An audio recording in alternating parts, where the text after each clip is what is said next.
দাওয়াত নিয়ে গেলেন, ডাক দিয়া বলেন, ইয়া রাসূলুল্লাহ, আপনি খন্দকের ময়দানে তো অনেক সাহাবায়ে একরাম সহ আছেন, ইয়া রাসূলুল্লাহ আমি বলে দিলাম আপনি কয়েকজন সাহাবায়ে একরামকে সাথে করে নিয়া আমি জাবেরের বাসায় আপনার দাওয়াত। নবী ডাক দিয়া বলেন, এই সাহাবীরা, তোমাদের ভাই এই যে জাবেরকে দেখতে পাও, তোমাদের ভাই রে, জাবের তোমাদেরকে দাওয়াত দিয়েছে, তোমরা চলো আমার সঙ্গে জাবেরের বাসায়। সমস্ত সাহাবায়ে একরাম 1500 মতান্তরে 2000 3000 সমস্ত সাহাবায়ে একরাম নবীর সঙ্গে একত্রিত হয়ে বলেন, ইয়া রাসূলুল্লাহ, আলহামদুলিল্লাহ, আমরা কবুল করলাম, গ্রহণ করলাম, আমরা এখন জাবের রাদিয়াল্লাহু তাআলা আনহুর বাসার মধ্যে চলে যাব। নবী ডাক দিয়া বলেন, এই জাবের, তুই তো তোর বাসার মধ্যে এখন চলে যাবি রে, তুই তো আমাদেরকে দাওয়াত দিলি, তোর বাসায় তো ভান্ডি আছে, পাতিল আছে। জাবের বলে, ইয়া রাসূলুল্লাহ আছে। এই সানবারাম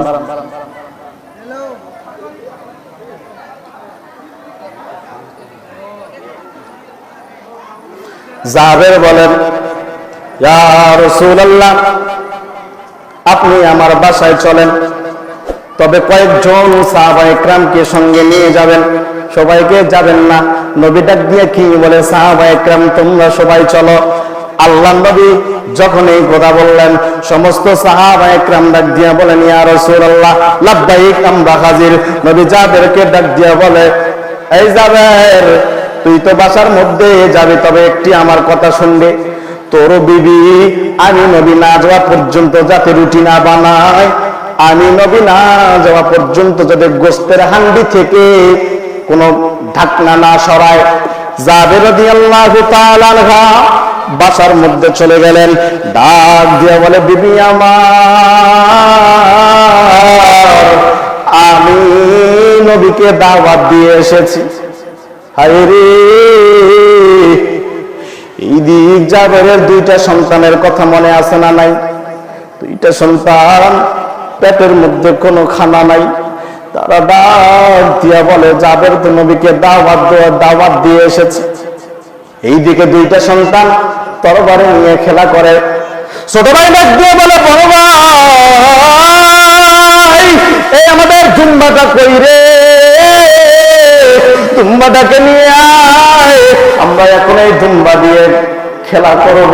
ছোট ভাই ডাক দিয়া বলে, বড় ভাই, আমাদের দুম্বা নিয়ে আব্বা আম্মা নবীজিকে দাওয়াত দিয়ে জান্নাত অর্জন করে ফেলছে, ওরে আমরা এখন কি করব, আমাদের তো কোনো উপায় নাই, আমরা কেমনে জান্নাত পাবো, যখন এই কথা বললেন, বড় ভাই ডাক দিয়ে বলেন, এ জাবের, এই কাহিনী তাহলে হয়ে গেছে, তাহলে আমি তোর বড় ভাই না?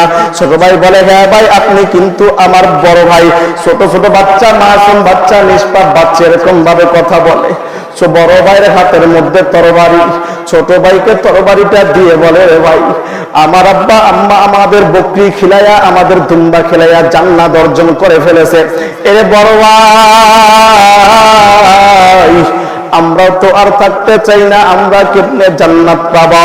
জাবের রাদিয়াল্লাহু তাআলা আনহুর বড় ছেলেটা ছোট ছেলেকে ডাক দিয়া বলে, জাবের, ল তুই তরবারিটা তোর হাতের মধ্যে ল, আমি জমিনের মধ্যে শুতে গেলাম, তুই তোর তরবারিটা দিয়ে আমি আমার গলার মধ্যে তুই তোর তরবারিটা চালা।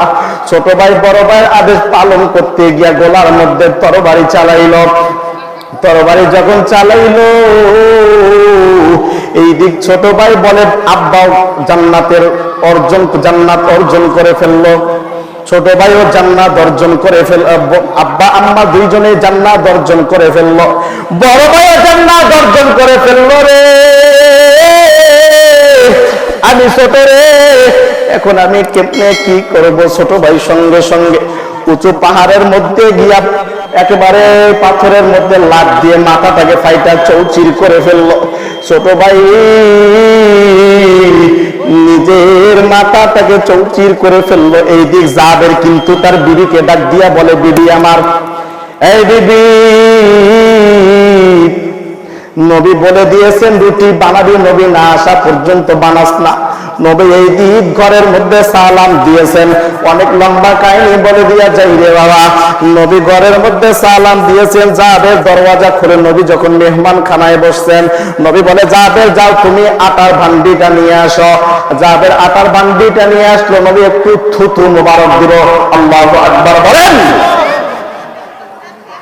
আল্লাহর নবী আটার ভান্ডার মধ্যে থুতু দেয়, বলে জাবের রে যাও তোমার বিবিকে গিয়ে বলো এই আটা দিয়ে যাতে রুটি বানায়। বিবি ওই দিক আটা দিয়ে রুটি বানাইতেছে, এই দিক দুই ভাই শহীদ হয়ে গিয়েছে। জাবের রাদিয়াল্লাহু তাআলা আনহু নবীর কাছে নিয়ে গেছে।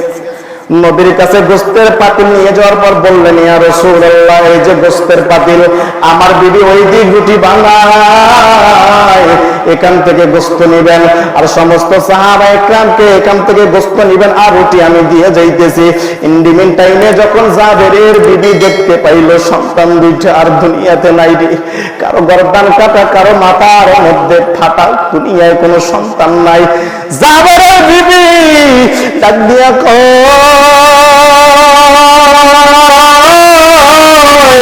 ইয়া রাসূলুল্লাহ, এখন কি উপায় হবে? বাহির থেকে আওয়াজ দেয়, নবীর কানের মধ্যে আওয়াজ আসছে। ইন্ডিমিন টাইমে আল্লাহ পাকের পক্ষ থেকে আদেশ চলে আসছে, ইয়া রাসূলুল্লাহ, আপনি জাবেরের দুইজন সন্তানকে আপনার কাছে নিয়ে মেহমানদারি করাবেন। এই সময় জাবের রাদিয়াল্লাহু তাআলা আনহু কে এই কথা নবী ডাক দিয়া বলে, ইয়া রাসূলুল্লাহ,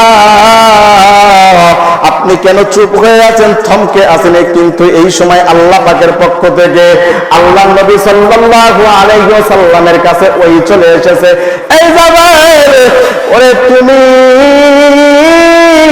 তোমার সন্তান দুইটাকে নিয়ে আসো আমি নবীর কাছে।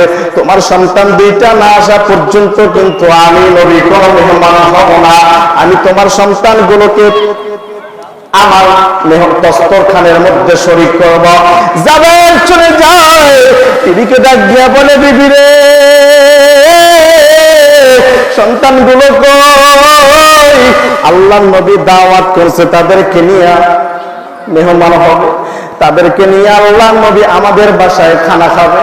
মুসলমান বাবাইরা রে আমার, কিন্তু সন্তান দুইটা কোথায়? বলেন, সন্তান দুইটা কোথায়? একজন তো গলা কাটছে, আর একজন নবীর প্রেমে পাহাড় থেকে পড়ে যাইয়া মাথাটাকে চৌচির করে ফেলছে। জাবের রাদিয়াল্লাহু তাআলা আনহুর বিবি কিন্তু সন্তান দুইটাকে খেজুর পাতার মধ্যে ঢাকা দিয়ে রাখছে। বিবি তো বিবি, কেমন বিবি, তাকায় দেখেন নবীর প্রেমিক। জাবেরের বিবি ডাক দিয়া কয়, ও স্বামী আমার, নবীকে গিয়ে বলেন, আমার সন্তান বাইরে আছে, আমার সন্তান খাবে না, আমার সন্তান খাবে না, আমার সন্তান বাইরে আছে, তারা পরে খাবে। আল্লাহ নবী সাল্লাল্লাহু আলাইহি ওয়াসাল্লামকে এই কথা জাবের গিয়া বলে। জাবেরকে আল্লাহ নবী ডাক দিয়া বলে, ও জাবের, এটা কেমনে সম্ভব রে? আল্লাহ পাক তো আমাকে বলেছে তোমার সন্তানগুলোকে আমি নবীর সঙ্গে নিয়ে তোমার খানা আমি শুরু করব। আল্লাহ নবী যখন এই কথা বললেন তখন জাবের বলে, ইয়া রাসূলুল্লাহ, আমি তাহলে